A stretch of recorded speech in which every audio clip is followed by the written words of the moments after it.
AITA for refusing to let my daughter-in-law take my late husband's wedding ring? I've been turning this situation over in my mind for days, and it's left me feeling torn. I need some outside perspective because, honestly, I can't tell if I'm being too stubborn or if I'm justified in feeling the way I do. This might be long, but I hope you'll bear with me. I'm a widow in my 60s. My husband, David, passed away 10 years ago after a sudden heart attack. We've been married for 35 years, and his loss was devastating. He was my best friend, my partner, my everything. In the years since, I've done my best to move forward, but there are still moments when I feel the weight of his absence like it happened yesterday. Among the few keepsakes I have of David, his wedding ring is the most significant to me. It's a plain gold band, not flashy or expensive, but it's a symbol of the life we built together. I keep it in a little velvet box along with some of his other belongings, a watch he wore every day, a few of his favorite cufflinks, and a letter he wrote to me on our 25th anniversary. Sometimes, when I miss him terribly, I take the ring out and hold it. It's hard to explain, but doing so brings me a sense of comfort. It's like a small piece of him is still here with me, anchoring me to all the memories we shared.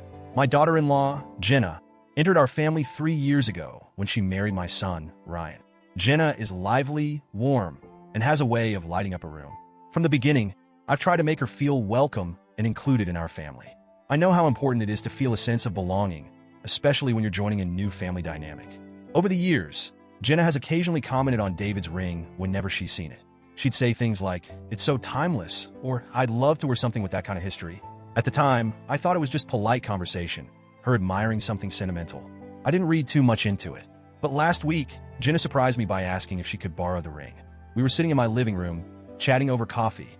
She brought up the ring again and said, "I've always loved how simple and elegant it is. Do you think I could borrow it for a while? I'd love to wear it. It would mean so much to me to have something with that kind of connection to the family." I was completely taken aback. It wasn't an angry or defensive reaction. I was just stunned. The thought of parting with David's ring, even temporarily, had never crossed my mind. It's not just a piece of jewelry to me. It's deeply personal. I didn't know how to respond at first, so I hesitated.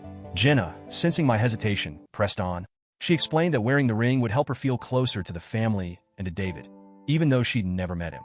"It's not just about the ring itself," she said. "It's about the history it carries.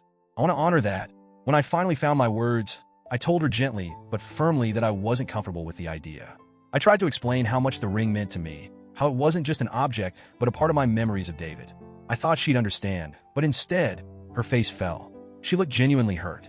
"I didn't think it would be such a big deal," she said. "It's not like I'm asking to keep it forever. I just thought it could be a way to feel more connected to the family. It's been sitting in a box all these years. I'd actually wear it and give it more meaning." Her words stung. To her, it might just be sitting in a box, but to me, that little box holds some of the most precious parts of my life.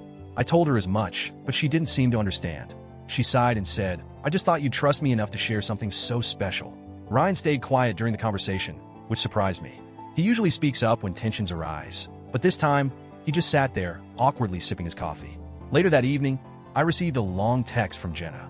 She poured her heart out, saying how hurt she was by my refusal. She said she felt like I didn't see her as truly part of the family and that my decision made her feel like an outsider. She also accused me of being stuck in the past and unable to move forward. Her words cut deep. I've always tried to make Jenna feel welcome, and the last thing I want is for her to feel excluded. But at the same time, I can't shake the feeling that her request crossed a line. Somehow, word of the situation got out to other family members, and opinions have been divided. A few think I'm being unreasonable and overly sentimental. "It's just a ring," one cousin said. "It's not like she's asking for the family fortune." Others have been more supportive, saying that Jenna's request was inappropriate given the sentimental value of the ring. One family member suggested a compromise, letting Jenna wear the ring for special occasions, like holidays or family gatherings. But even that feels wrong to me. The ring isn't just a piece of jewelry. It's a deeply personal connection to my late husband. I've spent the past few days questioning myself. Am I being selfish? Am I clinging too tightly to the past and unintentionally pushing Jenna away? Or am I right to hold on to something that means so much to me? I've thought about other ways to bridge the gap with Jenna. Maybe I could give her a piece of jewelry that's less personal but still meaningful. But even as I consider these alternatives, I feel a pang of sadness.